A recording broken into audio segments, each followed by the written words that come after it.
Muy bien, una vez determinado ese cálculo, pues vamos a entrar a identificar cuál sería el monto por concepto del ICR respecto del premio de puntualidad, para continuar con este cálculo de todo lo que corresponde al mes de enero. Entonces vamos a ver la retención de nómina respecto del premio de puntualidad.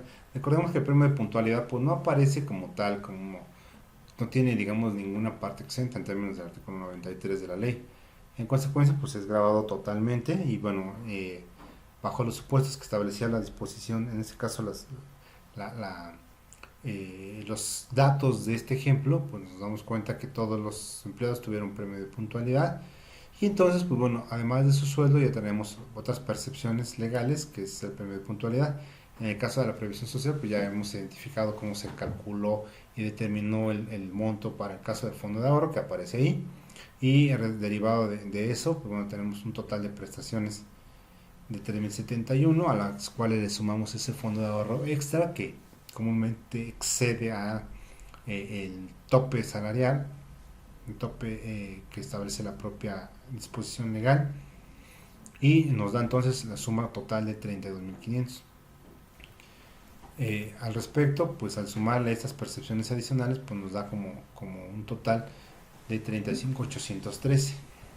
Ahora toca el turno nuevamente a la parte de las exenciones. Como sabemos, pues bueno, hay una serie de exenciones, pero en este caso concreto pues solamente tienen que ver con el fondo de ahorro hasta por ese monto que prevé la disposición.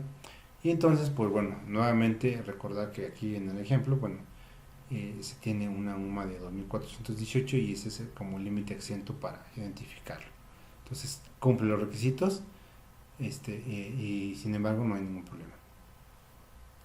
Ahora bien, recordemos que los premios de puntualidad y existencia no tienen naturaleza análoga a las prestaciones de previsión social, razón por la cual, pues como comentaba yo hace rato, es un ingreso totalmente acumulable. Entonces, de esos 34.241 para Ricardo, que es el total, pues lo va a llevar a la tabla y le va a dar como resultado a la tabla de 96 un impuesto de 8.155, al cual al aplicarle el subsidio para el empleo entregado, pues nos damos cuenta que tampoco se le entregó absolutamente nada derivado del monto, y en consecuencia, pues bueno, eso se tendrá que reflejar en su recibo de nómina.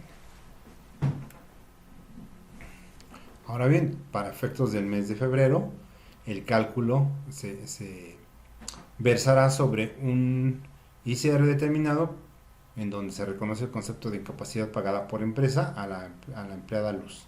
Entonces, ahí tenemos el caso de la empleada luz que tuvo una incapacidad por enfermedad general de un par de días, en donde, como comentamos, dentro de nuestras percepciones, nuestro, digamos, catálogo de percepciones de la empresa, habíamos platicado que los primeros 3 días la empresa los iba a pagar como parte de esa prestación, y entonces, pues bueno, esta persona que se llama Luz,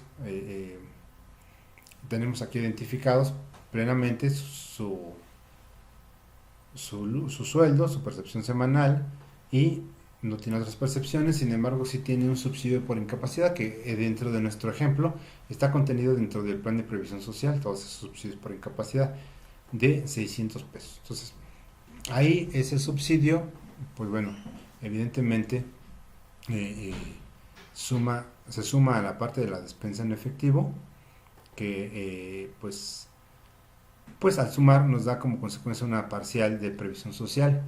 El fondo de ahorro, pues bueno, también está incorporado ahí, y entonces en total de previsión social pues tenemos un 1.170 en el caso de luz. Luz, pues bueno, al final del día también tiene pues alguna parte grabada del fondo de ahorro, y en consecuencia pues la tendrá que ir acumulando. Entonces eso más su sueldo pues nos da como consecuencia una percepción total de 2.700.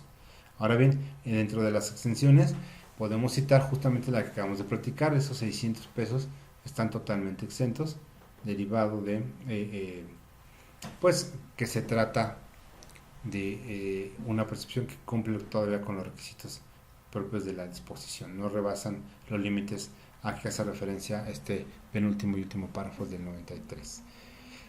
El fondo de ahorro, bueno, ya vimos cómo se calculó, se le suma y tenemos un total de exenciones a las cuales se les va a descontar al ingreso acumulable para identificar cuál es el gravable.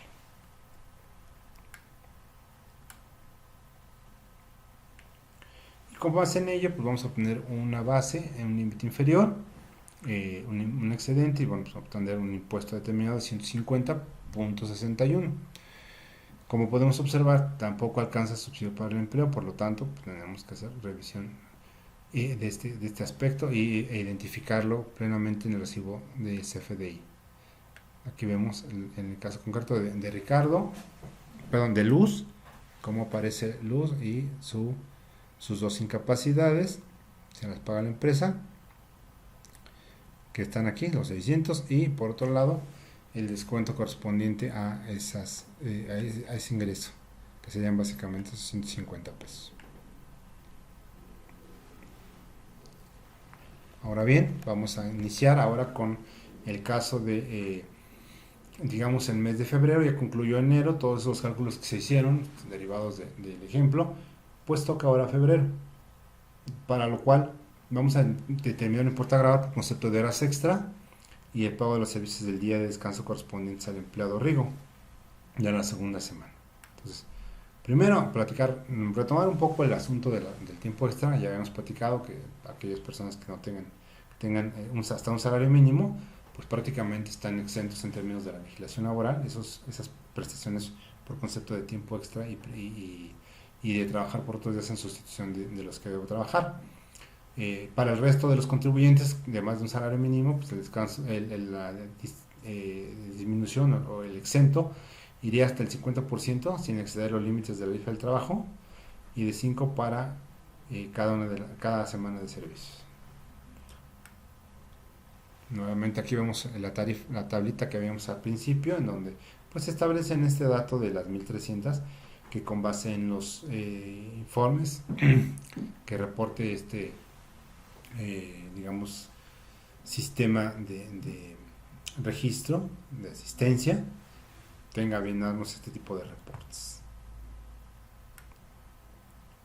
Entonces tenemos, para identificar si están exentos o no, tenemos la primera regla, que es el total de horas extras dobles por el límite de la exención. Tenemos entonces la exención de horas extras previo.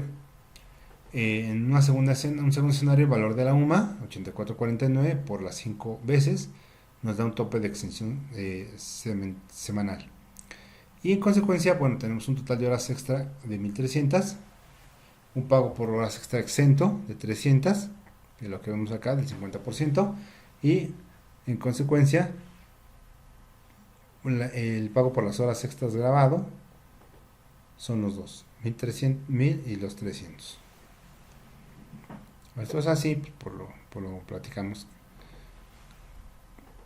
hace un momento.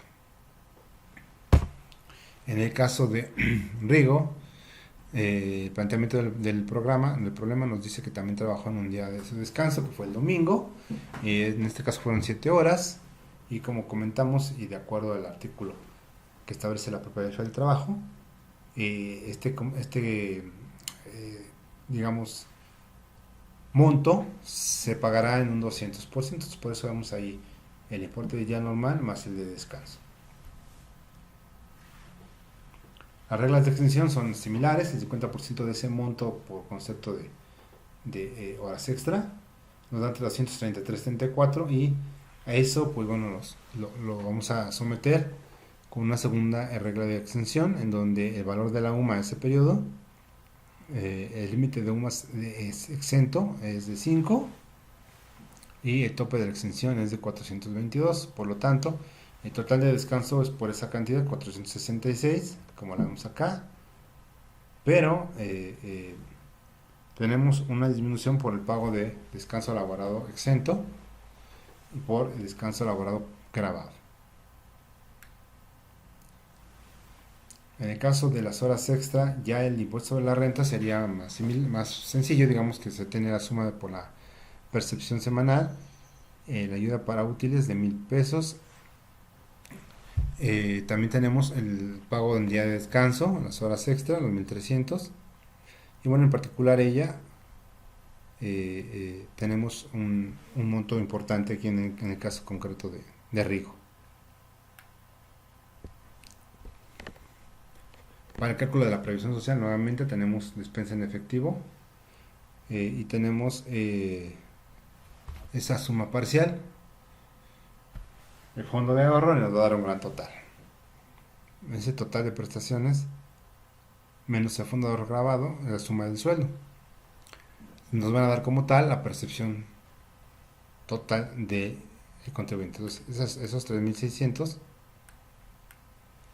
nos van a dar también la posibilidad de tener las exenciones, que básicamente involucrarían nada más a Rigo, y respecto de las horas extra y días de descanso. Eso nos da como consecuencia un ingreso gravable acumulable por las cantidades que vemos acá. En el caso de Rigo, si podemos observar del lado de las percepciones, las horas extra pues están las 16, los días festivos correspondientes, y bueno, aquí antes del subsidio para el empleo y después.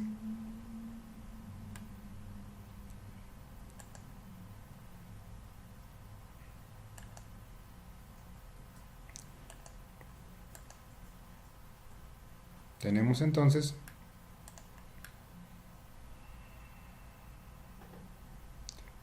pues ya llegado el mes de marzo. El mes de marzo involucra la determinación de la retención aplicable por concepto de bono de productividad. Ese bono que también estaba plasmado desde un principio en un salario mínimo para algunos de los trabajadores que no tuvieron faltas, etcétera, y básicamente sindicalizados. Entonces, para determinar esa retención, pues vemos de antemano que el bono se les paga en ese periodo de tiempo 3.080 pesos con 40, y pues se parte entonces pues de un monto de ingreso gravable respecto de él, pues para efectos de identificar cuánto fue ese periodo de tiempo. Recordemos que este bono es trimestral, y propiamente pues el cálculo que le vamos a hacer del impuesto es mensual. Por esa razón pues tenemos aquí una diferencia. Entonces el ingreso gravable contra el límite inferior, le aparcamos la tarifa del 96 y nos va a dar 916 con 49. A eso le aplicamos pues a esos 8.000, identificamos cuál es el monto a pagar, y ahora sí tenemos el impuesto. En determinado momento la diferencia nos va a dar como resultado una tasa efectiva de impuesto del 16%. Esto nos arroja como resultado 422.86.